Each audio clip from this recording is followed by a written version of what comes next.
greatly value Ghana's leadership and your leadership in West Africa, the important efforts on regional security.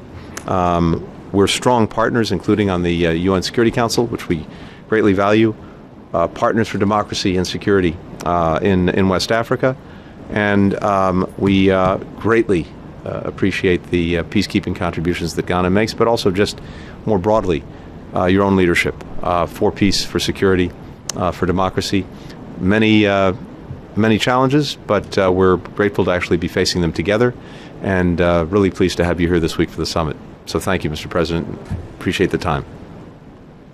So, Mr. Secretary, thank you very much. We'll just thank the American government for the invitation to participate in this summit. I think it's a summit that's been long overdue. I believe it's the second. The last time was, what, over 10 years ago? Yeah, perhaps we should be doing it more. But it's good that it has happened. It gives us an opportunity to talk about many common threats and challenges that we have, which you've identified.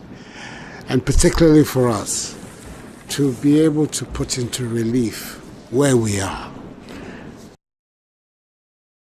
Yesterday I had I was part of an extremely useful meeting with the people from the Congress to come and talk about security matters. I believe that, Madam, you were there, you were part of the meeting. And its significance for us. And I think that beyond everything, that is a matter that I want to urge upon you.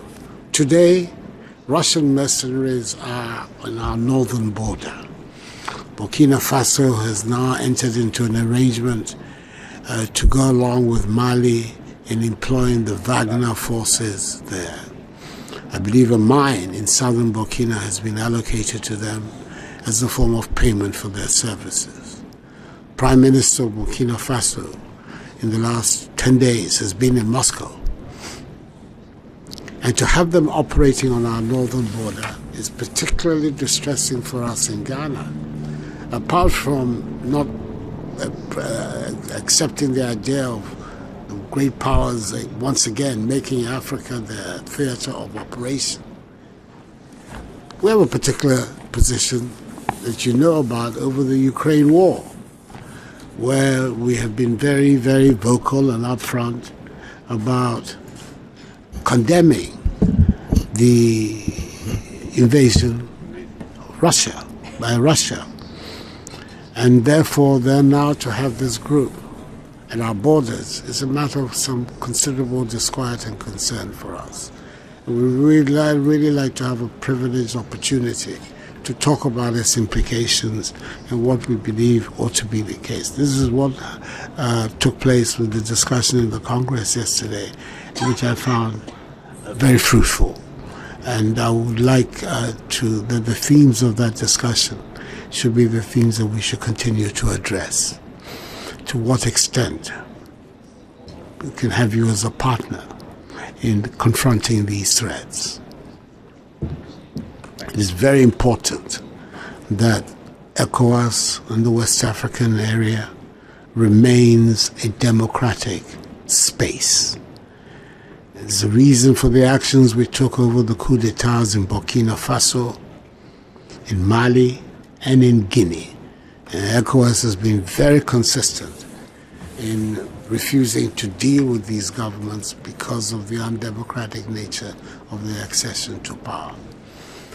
The commitment to democratic values and institutions is a high priority for our states.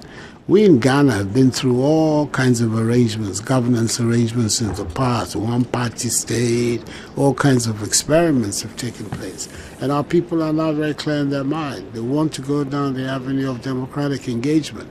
And that is why the last 30 years of the Fourth Republic have been the most stable in our country's history. We want to do everything to preserve that. But there are enemies of democracy who are working hard in West Africa today.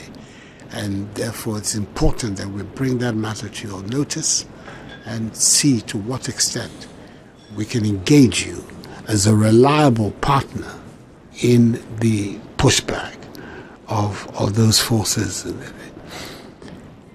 There are other areas, of course, of great significance to the cooperation for economic growth and for the development and for the making of prosperity for our people, which is to some extent part and parcel of the same fight. Because if the young people have things to do, they're not going to be recruits for terrorist forces. So all of that is part and parcel.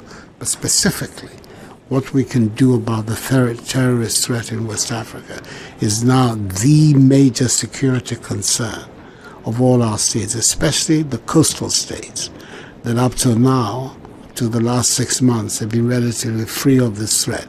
But now on all our common borders of Benin, Togo, Ghana, Cote d'Ivoire, are these forces that are operating there.